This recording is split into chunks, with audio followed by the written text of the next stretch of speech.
ውርደታችንን የምትናፍቁ ሰዎች ምንም ልረዳችሁ አልችልም። ፍጻሜያችን ክብር ነው። እኛን ማየት አላቆማችሁም፣ ክብራችንን ታያላችሁ። አይናችንን እያያችሁን ነው፣ ክብራችንን ታያላችሁ። ሳታውቀው እግዚአብሔርን እንዳትቃወም እኛን እቃወማለሁ ብለህ እኛ ላይ ተኩሳለሁ ብለህ ከአምላክ እንዳትጣላ። ውርደታችንን የምትናፍቁ ሰዎች ምንም ልረዳችሁ አልችልም። ፍጻሜያችን ክብር ነው። እኛን ማየት አላቆማ ምንድነው መቼም እንደዚህ ተገላልጠሽ ጌታ የልቤን ያውቃል ምናምን አትይንም አይደለ? ባለፈው ከዘማሪው ጋር እንደዛ ቀለበት ፕሮግራም ስታደርጊ ስትሳሳሚ ምናምን ስንቱን መሰናክል ሆናችሁ፣ ነገ ደግሞ ሃይባይ የለም የሆነ ቤተክርስቲያን ላይ በቅድስና እንደኖረ ሰው በእግዚአብሔርና በሕዝብ ፊት ቃል ትገባላችሁ። በጓዳ ከናንተ የተሻለ ሰው ማንም የለም። እውነት ለመናገር እናንተ ጋር የመፍረድ ምናምን አቅምንም ጉልበትም የለንም። ግን በአደባባይ አታዋርዱን። ምክንያቱም ዘማሪዎች ናችሁ፣ ታዋቂ ሰዎች ናችሁ፣ አይከን ናችሁ፣ ብዙ ሰው ይከተላችኋል። ከኋላችሁ እንደናንተ መሆን የሚፈልጉ ብዙ ቲኔጀሮች አሉ። እንዲህ አይነት ነገር ለምንድን ነው ኖርማል እያደረግነው የምንቀጥለው?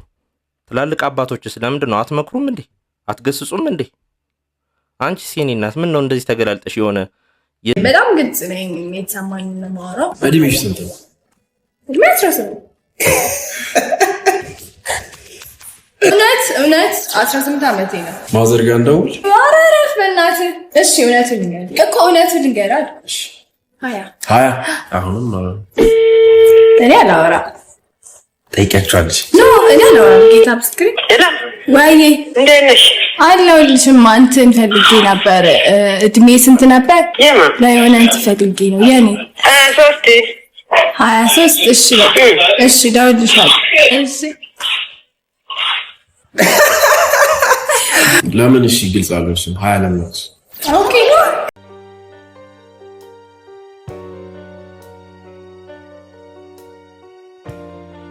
ልጃችሁን ወይዘሪት ህይወት ዮሐንስን ለወንድማችን ለይትባረክ ታምሩ ለጋብቻ እንድትሰጡ ፈቃዳችሁን ለመጠየቅ የመጣ ነው።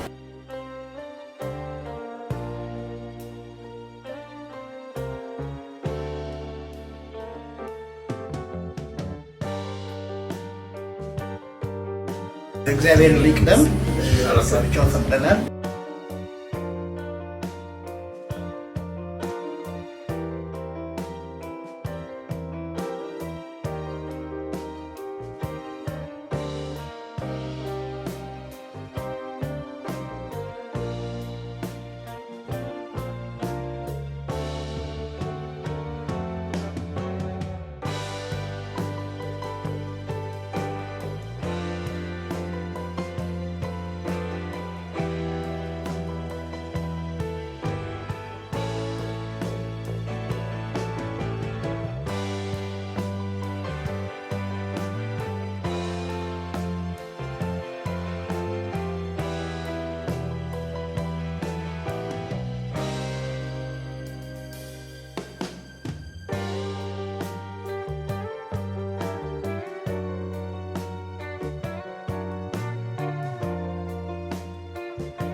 ውድ የይሁ ሚዲያ ቤተሰቦች በቪዲዮ ላይ እንደተመለከታችሁት ተወዳጁ ዘማሪ ይትባረክ ታምሩና እጮኛው ህይወት ዮሐንስ በቅርቡ ሊመሽሩ ሽምግልና ተልኮ ይትቤም ደግሞ እሺ ተብሎ በአንድ ጎጆ ስር ለመኖር ወስኗል።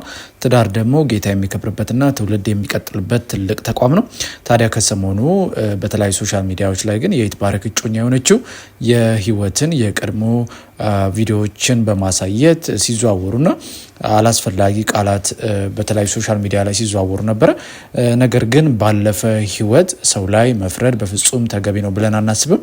ነገር ግን ደግሞ እነዚህ ሁለት ጥንዶች ታዋቂ በመሆናቸውና ብዙ ሰው ስለሚከተላቸው ነገሮችን ለእግዚአብሔር ክብር ቢያደርጉት ብለን ግን እናስባለን። በዚሁ አጋጣሚ ግን መልካም የትዳር ህይወትን እንመኝላቸዋለን። ነገር ግን ይህንን አስመልክተን ደግሞ ስለ ትዳር የእግዚአብሔር ቃል ምን ይላል የሚለውን በአጭሩ እንንገራችሁ። መጽሐፍ ቅዱስ ስለ ትዳር እንግዲህ አምላክ የመጀመሪያዎቹን ወንድና ሴት ከፈጠረ በኋላ በጋብቻ አጣመራቸው። አምላክ ጋብቻን ያቋቋመው በአንድ ወንድና በአንዲት ሴት መካከል የሚመሰረት ልዩ ጥምረት እንዲሆን ነው። ይህ ጥምረት ለቤተሰብ መመስረት ይሆናል። እንግዲህ ይሄ ደግሞ የጻፈው ዘፍጥረት ምዕራፍ 1 27 28 እና ምዕራፍ 2 እስከ 18 ባለው ላይ ስለዚህ ጉዳይ ተጽፏል። ባለትዳሮች ደስተኛ እንዲሆኑ የእግዚአብሔር ፈቃድ ነው። ለጋብቻ ያወጣቸው መስፈርቶች እንደዚሁም ደግሞ የተሳካ ትዳር ለመመስረት የሚረዱ መመሪያዎችም በመጽሐፍ ቅዱስ ውስጥ በግልጽ አስፍሮልናል። እንግዲህ እግዚአብሔር ለጋብቻ ያወጣው መስፈርት መስፈርት ምንድነው ብለን ስንመለከት ከመጀመሪያው አንስቶ እግዚአብሔር ጋብቻን ያቋቋመው በአንድ ወንድና በአንድ ሴት መካከል የሚመሰረት ጥምረት እንዲሆን ነው እንጂ ከአንድ በላይ ማግባትን እንደዚሁም ደግሞ ሳይጋቡ አብሮ መኖርን በፍጹም አይፈቅድም።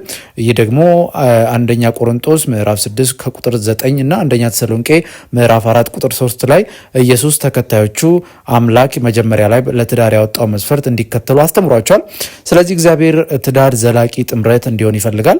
አንድ ወንድና አንዲት ሴት ትዳር ሲመሰርቱ አንዳቸው ለሌላኛው ታማኝ ለመሆን እንደዚሁም ደግሞ በሕይወት እስካሉ ድረስ አብሮ ለመኖር ቃል ይገባሉ።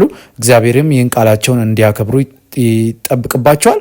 ይህም ደግሞ በግልጽ ማርቆስ መጽሐፍ ምዕራፍ 10 ቁጥር 9 ላይ የተጻፈ እውነት ነው። መጽሐፍ አሁን እንግዲህ ብዙዎቻችን እየተመለከትን እንዳለ ነው የሚመሰርቱ የትዳር ህይወቶች ደግሞ በፍጥነት ባልታሰበ ሁኔታ ሲፈርሱ እንመለከታለን። ለዚህ የተለያዩ ምክንያቶችን መጥቀስ እንችላለን። ከነዚህ መካከል አሁን ባለንበት ሁኔታ የሶሻል ሚዲያው የራሱ አስተዋጽኦ ይኖረዋል። እንደዚሁም ደግሞ ብዙ ምክንያቶችን መደርደር እንችላለን። ነገር ግን መጽሐፍ ቅዱስ ደግሞ ስለ መለያየትና ስለ ፍቺ ምን ይላል የሚለውን በጥቂቱ እንንገራችሁ። ባልና ሚስት ተለያይተው ለመቆየት የሚገደዱበት ጊዜ ይኖራል። ለምሳሌ አንዳቸው ድንገተኛ የቤተሰብ ጉዳይ አጋጥሟቸው ወደ ሌላ ቦታ ሊሄዱ ይችላሉ። ሆኖም መጽሐፍ ቅዱስ ግን በትዳር ችግር ምክንያት መለያየትን አይደግፍም። ከዚህ ይልቅ እንደዚህ አይነት ችግር ያጋጠማቸው ባለትዳሮች ለመታረቅ ጥረት እንዲያደርጉ ያበረታታል። ይህም አንደኛ ቆሮንቶስ ምዕራፍ 7 ቁጥር 10 ላይ በግልጽ ተጽፎልናል። መጽሐፍ ቅዱስ ፍቺን የሚፈቅደው ምንዝርና ወይም ደግሞ አመንዝራ ከተፈጸመ ብቻ ነው። በመሆኑም አንድ ባልና ሚስት ከአመንዝራነት ውጪ በሌላ ምክንያት ለመለያየት ወይም ለመፋታት ቢወስኑ ሁለቱም ከሌላ ሰው ጋር ለመጠናናት ወይም ድጋሜ ለማግባት ቅዱስ ጽሑፋዊ ነጻነት አይኖራቸውም ማለት ነው። ክርስቲያኖች የእግዚአብሔር ቃል እንደሚለን እንግዲህ ስለ ትዳር በደንብ ማወቅ ይኖርብናል። ሁሉም ነገር የሚመሰረተው በእግዚአብሔር ቃል እውቀት ላይ ተመስርቶ ሊሆን ይገባል። ስለዚህ መጽሐፍ ቅዱስ ደግሞ ባልና ሚስቶች ስላላቸው ኃላፊነትም ሁሉ በግልጽ ነው ያስቀመጠልን።